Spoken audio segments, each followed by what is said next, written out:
আজকে 27শে ডিসেম্বর জোরে ডাক দেয়, 27শে ডিসেম্বর ডাক দেয়, ডাক দিবে জোরে একটা আল্লাহ পেয়ে ডাক দেয়, ওই সর্বদের মাঠের মধ্যে আল্লাহ পাগলদের ডাক দেয়। আল্লাহ দেখো তোমারে কেমনে ডাকে গো, এদের মধ্যে ভোলা বুরহানুদ্দিন কার মা নাই বাবা নাই, এরা তোমার এই ভয় করে ডাক দিছে গো আল্লাহ, এদের বাবা মাকে তুমি মাফ করে দাও, কবরটা জান্নাতের বাগান বানিয়ে দাও।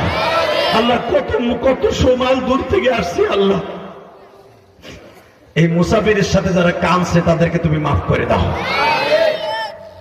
তাহলে একসাথে বলো, জীবনের বিনিময় হলেও কোনোদিন মারে কষ্ট দেব, জীবনে কোনোদিন বাবারে কষ্ট দিব না। রাজি আছো না? কোনোদিন আল্লাহর সাথে শিরক করব না, কোনোদিন